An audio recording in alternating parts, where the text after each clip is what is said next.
So this weekend you have your first major paper due, that of the primary source paper. And before really jumping into that assignment, I want to just give you a quick rundown on what a primary source is and give you some resources to help you as you format your paper. So I've posted first a very useful primer on what a primary source is and how to analyze a primary source.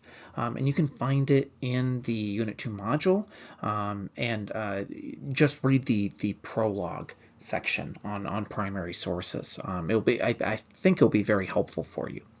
So the prompts, as the three possible prompts you can choose from, ask specifically um, what I want from those specific questions.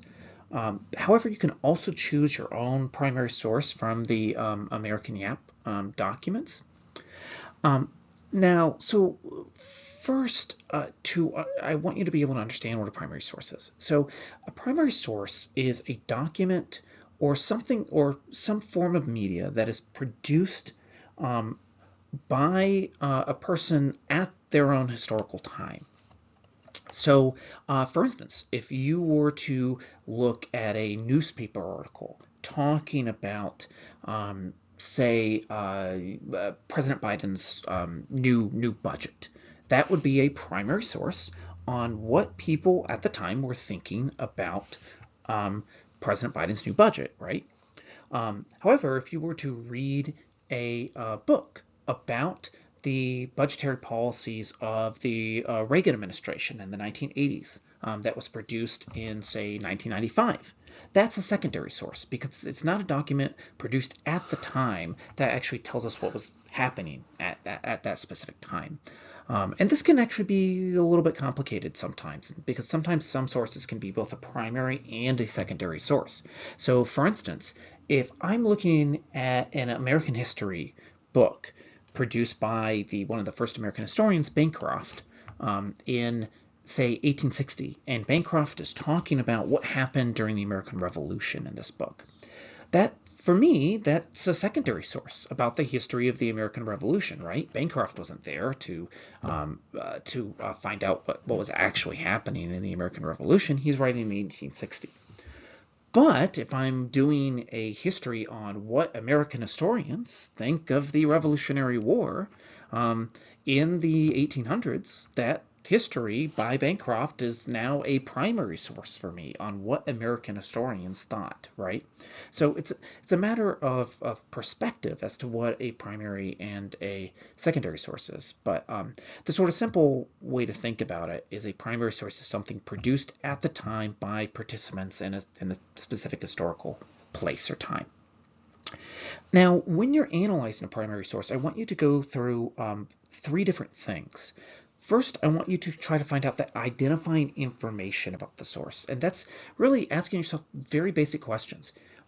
What is the source? Is it a newspaper? Is it a letter? Is it a diary? Is it a pamphlet? Because what it is sort of affects how we look at it. Secondly, um, uh, who wrote the source? Who's the person who produced it, and what is their background? And then when was it produced? And where was it produced? Because all of these different things will actually sort of affect how we see the source and how we analyze the source.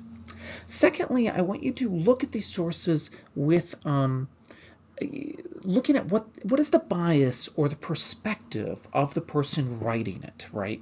So, for instance, one of the prompts asks you to look at a source by Bartholomew de las Casas, who was a Spanish missionary to Hispaniola. And so, his background as a Spanish missionary is pretty important, right? He's not a conquistador. He's not out there fighting battles. He's out there to try to convert people to Christianity. And that's going to bring with him very specific biases about what he thinks about Native Americans and what he thinks about the Spanish and religion, of course. And so it's important to understand what a person's perspective is, right? And this can affect sort of how we see events today, right? I am a person from the United States. I'm an American. That's going to affect how I see the world, right? In comparison to how someone living in Moscow, so like a Russian, might see the world. That's gonna our backgrounds are gonna lead us to have different biases about world events.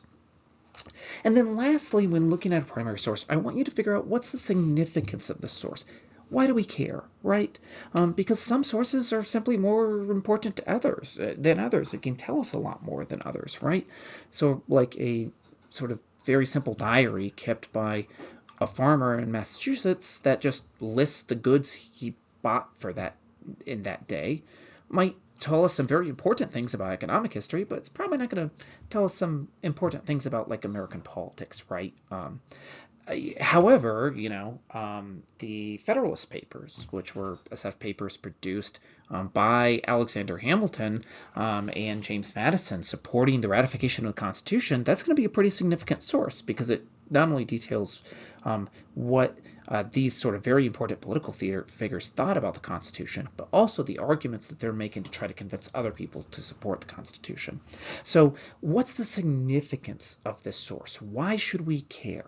And so as you're looking at sort of the three different prompts of what to do for this primary source paper, keep those in mind because as you're analyzing these sources, I want you to be able to bring out these details in these sources, the identifying information, the bias and perspective of the people writing these sources, and then why should we why should we care?